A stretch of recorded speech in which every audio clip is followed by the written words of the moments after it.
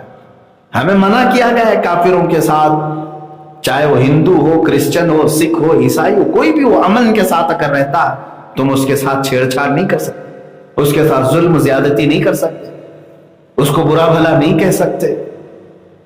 یہ تمام احکام جہاد جو بھی ہیں وہ آج ہمارے اوپر اس طرح تھوپ کر کے دنیا بتا رہی ہے کہ جیسے یہ صرف لڑنے کے لیے پیدا ہوئے ہیں، ہم صرف لڑنے کے لیے پیدا ہوئے ہیں۔ میرے عزیزو، ہم امن قائم کرنے کے لیے آئے، اسلام امن کی دعوت دینے کے لیے آیا ہے، لیکن جہاں فسادات ہوں گے وہاں سے فسادات کو ہم دور بھی کریں گے۔ اب اس کی مثال ایسی ہے، کسی ڈاکٹر کو آپ یہ کہیں گے یہ ہمیشہ چھری مارتا ہے، ہاں یہ ڈاکٹر جو ہے نا ہمیشہ چاقو مارتا ہے، یہ چاقو باز ڈاکٹر نہیں کہیں گے۔ کیوں؟ حالانکہ وہ چاقو مارتا ہے جب آپریشن کرتا ہے، جب پھوڑی ہو جائے تو اس کا جو بھی بلیڈ ہو، جو بھی لیزر ہو، اس سے نکالتا ہے، پھوڑی کو نکالتا ہے کہ نہیں نکالتا؟ لیکن اس کے اس کام کی وجہ سے اسے قاتل نہیں بولیں گے آپ، اس کو چاقو باز نہیں بولیں گے۔ میاں وہ تو تمہارے جسم کی اصلاح چاہتا ہے، ڈاکٹر تمہارے جسم کی اصلاح چاہتا ہے۔ اگر پھوڑی پھنسی اور خرابی آ گئی تو چاقو سے نکالتا ہے، اس کا مطلب یہ نہیں کہ وہ ظالم ہے، بلکہ وہ بھی تمہارے امن کے لیے کر رہا ہے۔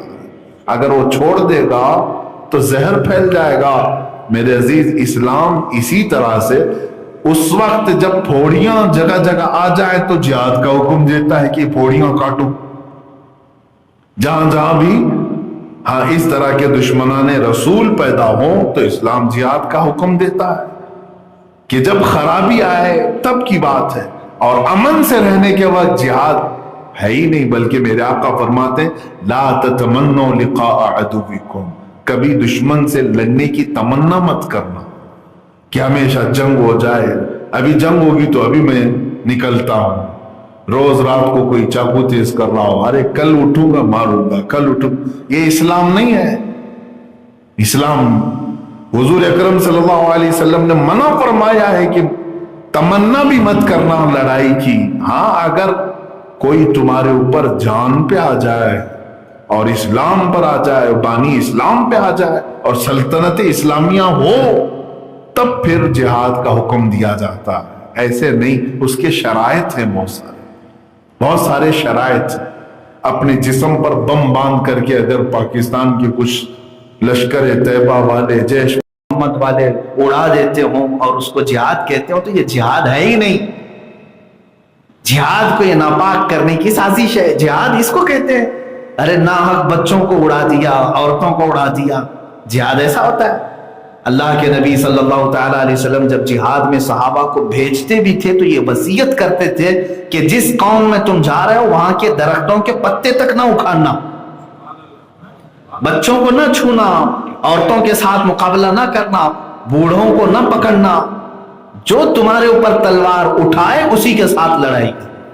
یہ جہاد کے احکام تھے، یہ نہیں کہ جس جگہ اتر گئے اور بم سے پورا خراب کر دیا۔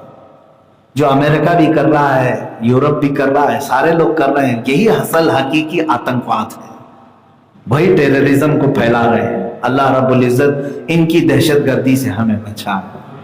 اب خلاصہ میری تفسیر کا یہی ہے کہ دو آیتوں میں اللہ نے فرمایا کہ اللہ ان کو تمہارے اوپر تسلط نہیں دیتا، دشمنوں کو تمہارے اوپر تسلط نہیں دیتا اس وقت تک جب تک کہ تمہارے ہی اندر کا کوئی آدمی ان کا ساتھ نہ دیتے۔ یعنی مسلمان ہی مسلمان کو پکڑانے کی کوشش کرتا ہے۔ قرآن کی روح کے حساب سے اللہ تعالیٰ نے دوسروں کو تمہارے اوپر قبضہ اور اختیار نہیں دیا۔ دوسری چیز یہ ہے کہ جب وہ امن اور صلح کی بات کرے تو تمہیں لڑائی کرنے کا آرڈر، حکم نہیں دیا گیا۔ ہاں جہاں حکم آیا ہے فَخُذُوهُمْ وَاقْتُلُوهُمْ، وہ صرف ان لوگوں کے لیے ہے جو تمہارے اوپر